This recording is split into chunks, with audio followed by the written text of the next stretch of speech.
So, so Genesis chapter 13, we looked at 11 and 12 over the last couple of weeks. Well, really 12 is where we start getting into the life of Abraham. And so Abraham, he's still Abram here in Genesis 13.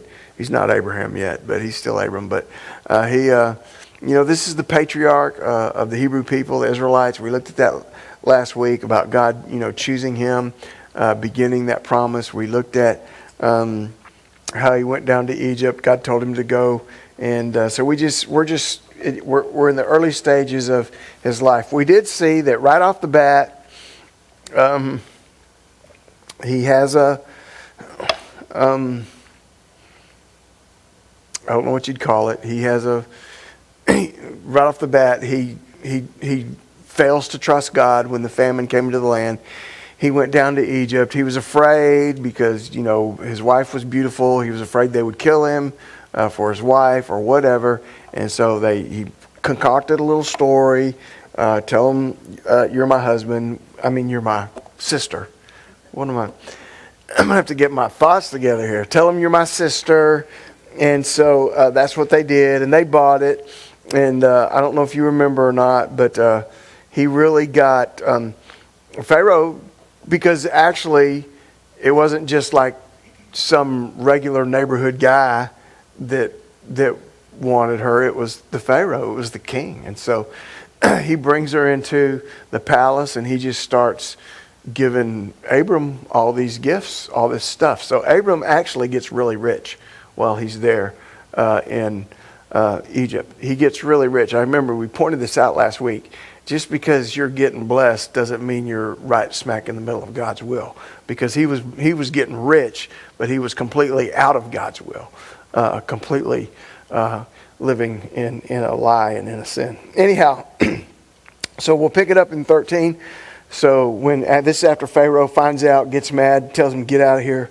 So then Abram went up from Egypt, he and his wife and all that he had, and Lot with him to the south. Abram was very rich in livestock and silver and in gold. And he went on his journey from the south as far as Bethel, to the place where his tent had been at the beginning, between Bethel and Ai, to the place of the altar which he had made there at first. And there Abram called on the name of the Lord. So he takes off and he leaves, and he goes back, and he goes back to Bethel. In 12:8, which we looked at last week, as he's going through the land there, it says in verse 8 that he went from there to the mountain of east of Bethel, and he pitched his tent with Bethel on the west, Ai on the east, and he built an altar to the Lord, and he called on the name of the Lord. So he went back to this place. He went back to this place where he had built this altar, where he had worshiped God. Sometimes it's good to just kind of go back to when God worked in your life. It's kind of good to just go back and remember and recount what God has done in your life personally. And we talk a lot about, I say we talk a lot. In our tradition, we talk about sharing testimonies, but a testimony is also good for you because it reminds you of what God did. It reminds you of how God worked in your life. It reminds you of a promise that God gave to you. It reminds you of how God made a change in your life. It reminds you of how God was graceful to you. It reminds you of the things of God. And so Abram went back to that place where he had built that altar, and he worshiped there. And sometimes too, it's just good to. It's good to just go back to the cross. And it's good to go back and just remember what God did and what Christ did on the cross. So what's the hymn? I love to tell the story. And there's one verse in there. It says, I love to tell the story, for those who know it best seem hungering and thirsting to hear it like the rest. And that people who are long time believers in Christ and longtime followers of Christ and had experienced God's grace many, many, many, many years ago, yet they still love to hear that message of the gospel because it still touches their heart and touches their lives. So there is this passage, and I know why I put it in here. It's Acts chapter 3, verse 19, and what he says there is, what Peter says there is, he says, "Repent therefore and be converted, so that your sins can be blotted out, so that times of refreshing may come from the presence of the Lord." You know, sometimes we just need a little refreshing from the Lord. Sometimes we just need just like a fresh drink of cold water, you know. Sometimes we just need a re-energizing and a refreshing, and we find that when we come back to the Lord, and we find that when we turn back to Him and come back to Him. And so that's what Abram did. He had just been in a hard time. He was living in a lie. He had sinned against God. Well, first of all, he had failed to trust God when he ran away from the place that God told him to be, because he was scared of the famine, and then he was scared of the people in Egypt, and he just needed to come back, and he just needed to come back to a place where he had worshiped God and come back to that place. So that's what he did. He went there where he had built that altar between Bethel and Ai. And so, you know, worship does all of those things for us. It helps us to remember, just like a testimony. It helps us to remember about God's grace. It reminds us of that, and it just opens up our heart to some refreshing. All right, so verses 5 through 11. Anything about 1 through 4 before I go on? So verses 5 through 11. "So Lot also went with Abram, and he had flocks and herds and tents. Now the land was not able to support them, that they might dwell together, for their possessions were so great that they could not dwell together. And there was strife between the herdsmen of Abram's livestock and the herdsmen of Lot's livestock. The Canaanites and the Perizzites then dwelt in the land. So Abram said to Lot, 'Please let there be no strife between you and me, and between my herdsmen and your herdsmen, for we are brethren. Is not the whole land before you? Please separate from me. If you take the left, then I will go to the right. And if you go to the right, then I will go to the left.' So Lot lifted up his eyes, and he saw all the plain of the Jordan, that it was well watered everywhere before the Lord destroyed Sodom and Gomorrah, like the garden of the Lord, like the land of Egypt as you go towards Zoar. So then Lot chose for himself all the plain of the Jordan, and Lot journeyed east, and they separated from each other."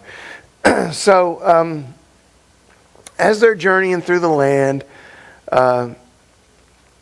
apparently, you know, the guys that worked for Abram, the herdsmen that worked for Abram, and the herdsmen that worked for Lot apparently couldn't get along. And I'm sure it had to do with grass, it had to do with water, because it talks about the herdsmen. So they couldn't make it happen. They couldn't work it out. Now there's plenty of land, and there's enough land, and there's enough room for both of them. So Abram decides that they just need to separate. And so he says to Lot, he says, "Look, we don't need this problem between us for sure, and we don't even need it between our herdsmen, the people that are working for us." So he says, we need to separate. He says, "If you go to the right, I'll go to the left. If you go to the left, I'll go to the right." So he says, "You take a look out there, and you decide which way you want to go." So this really doesn't have anything to do with this story at all. I'm really not even sure why I put it in my notes. I mean, I can see why.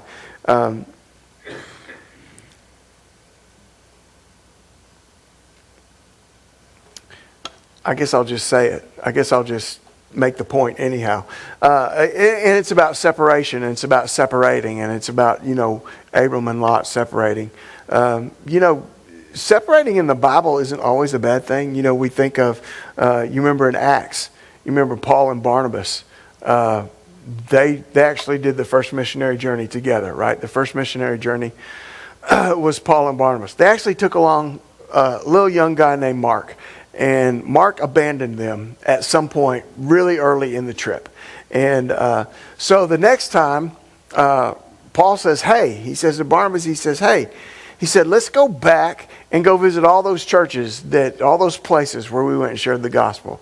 And Barnabas is like, oh, that's great. I'll get Mark. And Paul's like, no. Mark ain't coming with us. And Barnabas is like, sure. Man, let me get Mark. And Paul's like, no. Mark ain't coming with us. Mark ain't coming with me. Mark ain't coming with me, and I'm not going with Mark. You understand I'm giving you the Brother Keith version? But you can read it in Acts. This is exactly what happened. I promise. Paul said, Mark ain't going with us. And Barnabas is like, well, why not? And he's like, because he abandoned us. He's not going. I don't have time to mess with somebody like Mark. Mark ain't coming. And Barnabas said, well, I'm going with Mark. And so Paul then said, well, okay, that's fine. And so Paul got Silas. So you think of that, they separated. In a way, you think of it, well, that was a bad thing. But it really wasn't a bad thing. You know why it wasn't a bad thing? Because now you had 2 missionary teams going out instead of 1. Now you had Paul and Silas, and you had Barnabas and Mark. There was plenty of work. In fact, well, at that point, there was more than enough work for as many missionary teams as they could gather together. And so, you know, when Abram said, hey, let's separate, it wasn't necessarily a bad thing. In fact, Abram was acknowledging, there's plenty of land here for both of us. There's plenty of land here for all of us. You choose which one you want. You choose the right and you'll go the right. And if you choose the left, then I'll go the other way. I think it is interesting that Abram let Lot choose. Remember now, Lot is his nephew. Abram is the patriarch. Abram had every right to say, look, I'm going to go this way and you're going to go that way. He had every right. And Lot would have said, okay. I mean, Lot would have, because Lot was familiar. Lot grew up in that culture. He understood. He was ingrained to know that. But I think it's interesting that Abram let Lot choose. And you know what I think it was really? I think that Abram, even though this is very early in his walk with God and early in his relationship with God, I think that Abram was figuring out that God could take care of him better than the world could take care of him. I think he has had this faith that God is going to look out for me. Remember, he's been getting the promise about you're going to be a great nation. I'm going to give you all this land. You're going to possess this land. He's been getting the promise. And I just believe that he's just believing God. And I just believe that he already didn't trust God during the famine. And he saw where that got him. And so now I think he's like, I just believe that God can take care of me. And God can protect me. There's even a verse in Hebrews 11. This is not necessarily about this exact event, but it is about Abram. Hebrews 11:10, it says, for he waited for a city which has foundations, whose builder and maker is God. And the point of that Hebrews chapter 11 is pointing out Abraham's faith. And the point is that Abraham saw beyond this life, and he saw beyond this world, and he was actually looking for something that only God could provide. He was actually looking for a place that wasn't even in this world, that it was a place that was not made with hands, that God made and God created. And so Abram, I just think that this is just a real example of his faith and him moving out in his faith. So according to verse 10, so Lot chooses, well, I mean, if you're given the choice, you might as well choose what looks the best, right? I mean, you know, if he's going to let me choose. So verse 10 says, Lot lifted his eyes and he saw all the plain of Jordan. First of all, he said he saw that it was well watered everywhere. Obviously, this was before the Lord had destroyed that part of the land when he destroyed Sodom and Gomorrah. But notice what, look. He said it was like the garden of the Lord. I mean, he said that at that point, it was so Plus, she said it was like the garden of the Lord. It's a reference to the garden in Eden.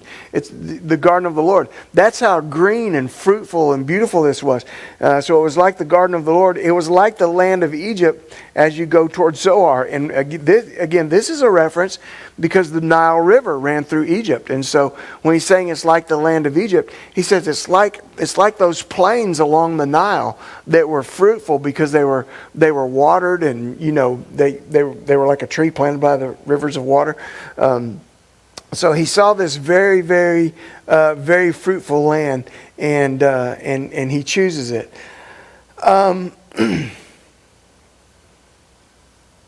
So the point I'm going to make here is be careful of shiny objects. All right. Now we're going to see, and we're going to start seeing here in just a second, how even though this was the most beautiful part, that it actually held some traps that were going to trap Lot eventually. And so I said, be careful of shiny objects, and just understand that, the enemy, Satan, is going to attack you through what you see. And he's going to attack you through the beauty of what you see. So I got that little phrase, be careful of shiny objects, from James 1:14. James 1:14, he says, but each one is tempted when he is drawn away by his own desires and enticed. So we are tempted when our own desires draw us away, when something draws us away. And I like to use the fishing example when I think of this verse. So one of my favorite kind of baits to use, one of my favorite kind of artificial lures to use, is what they call a rattle trap. All right. So a rattle trap is a bait. Get them in different lengths. I'll just say this one's about this long, and they come in all different kinds of colors, but I'm going to go with silver because it fits my explanation a little bit better, and it's got a couple of hooks on. And what happens is that bait is designed so that when you start reeling it through the water, it goes down, but it also does this. It kind of wiggles. Well, it's got these little pellets or BBs or something inside of it, and they rattle when it goes through the water. That's why they call it a rattle trap. So here's this thing going through the water. It's doing like this. It's silver, so it's flashing the sun that's shining through the water. And not only that, but it's making a noise, so it's going and it's flashing the sun, so it's catching their eye. And that old bass is just sitting there taking a big old fat nap, and then that flash out of the eye catches him, and then that noise catches him, and he goes, whoa. That's what happens when the enemy comes at us. He brings that flash. He catches our attention. He wants to flash out of our eyes. It says when we're drawn away and enticed by our own lust, he makes that sound. He gets our attention. Once he's got our attention, once he's made us look, the battle's almost over, in all honesty. Once he's made us turn and look. Remember Eve? Remember Genesis chapter 3, verse 6? Remember that original temptation? Chapter 3, verse 6, it says, when the woman saw, first of all, that the tree was good for food, and then look at that next one, that it was pleasant to the eyes. The fruit was pretty to look at. It was pleasant to the eyes. It's good for food, but not only is it good for food, but it's a good-looking fruit. It was pretty. I'm telling you, be careful of shiny objects. Be careful of shiny objects because the enemy will use shiny objects. Excuse me. I don't know why I got this little nagging cough hanging on. It hasn't been it hasn't been that bad. It hasn't been that bad until tonight. 1 John 2:16. If you remember 1 John 2:16, it basically lists out 3 areas of sin: the lust of the flesh, and you know what the second one was? The lust of the eye, and the third one was the pride of life. Be careful of shiny objects. Just be careful that it's not drawing you away and enticing you in your own lust. But that's what happened to Lot. He saw the beautiful land. He couldn't resist, and so he took off and he went that way. Anything before I'm fixing to move on? Anything before I move on? So verses 12 and 13. So Abram dwelt in the land of Canaan, Lot dwelt in the cities of the plain, and he pitched his tent even as far as Sodom. But the men of Sodom were exceedingly wicked and sinful against the Lord. So here's where he starts getting in trouble. So he picks the best place, but he picks the best looking place, and in some regards, it was the most fruitful place. But it's got a city there that the people are wicked. Now, we don't see it. It introduces us because Sodom, in a few chapters later, there's going to be a story about Lot and Sodom. But let me just go ahead and read this for you first. I want you to notice this. So it says, he pitched his tent even as far as Sodom. So what he's saying there is, he didn't move into Sodom, but he was living in the suburbs. I mean, I don't know how to say it. He was close enough to the city that if he needed or wanted something from the city, he could get there, but he wasn't actually in the city. So then look at chapter 14, verse 12. So then they also took Lot, Abram's brother's son, who dwelt in Sodom, and his goods, and departed. So we'll look at this next week about how there was an attack on Sodom. And by this time, it says that Lot, Abram's brother's son, was living in Sodom. So at first he was just living on the outskirts. And then the next thing you know, he was living in town. And then in chapter 19, verse 1, it says, the angels came to Sodom in the evening, and Lot was sitting in the gate of Sodom. Now that sitting in the gate imagery is, the gate is where all the official public or governmental business took place, at the gate. And so the reference to Lot sitting in the gate of Sodom is probably saying that he was like one of the town elders. He was probably one of the town officials. So here you have Lot. He chooses the shiny place. So he moves into the plain. He's not living in Sodom, but he's close. The next thing you know, he is living in Sodom. And then the next thing you know, he's one of the leaders. He's one of the city elders or whatnot. You know, and I just want to say this, that, you know, this is what happens to us in our Christian lives. We want to live. Now, why did he want to live? I don't know. The city offers things that you can't necessarily get when you live out in the middle of the country. Maybe there was things he needed that he could get from the city or whatever. Maybe there were just things he wanted that he couldn't get other places. But this is really an example of how we live our lives as Christians. We really want to live as close to sin as we can without getting burned. This is the way a lot of Christians live. I'm going to try to get as close as I can without really getting it all over me, you know? Because, I mean, there's a little bit of stuff that the world has to offer that I kind of like, you know? I mean, I got my own little pet sins, you know? And we've got our own little things that we like to do. And we want to live just close enough to maybe enjoy or to maybe get what we need or get what we want, but without getting... The problem is, it's going to suck you in. The problem is, it's that rattle trap. It's going to catch your attention. And you're going to turn. And you're going to be drawn away. And you're going to be enticed by your own lust. I've never met anybody who just said, you know,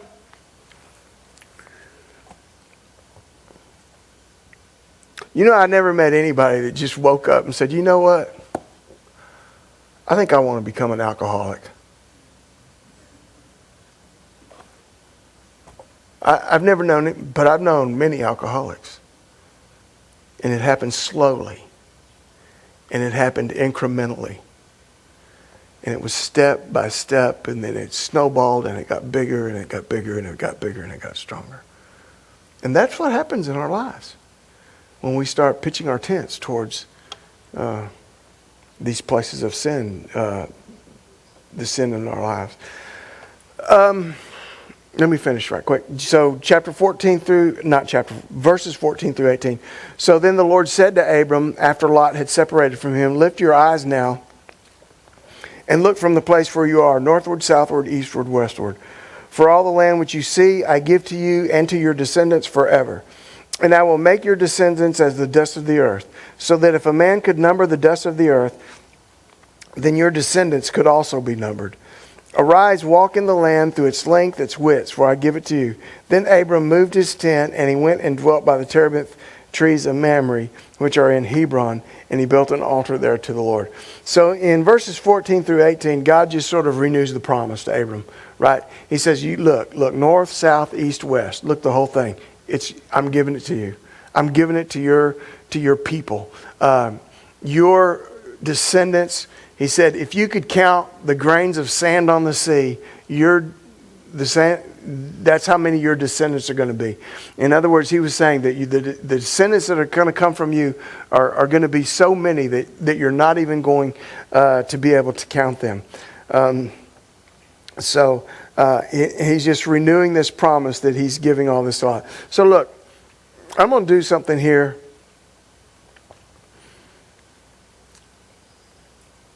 Now, obviously, we understand when he says he's going to make of him a great nation. Who is that nation? What is that nation? Who is that nation? Israel, right? But and I might really be just like way overthinking this, but let me ask you something else.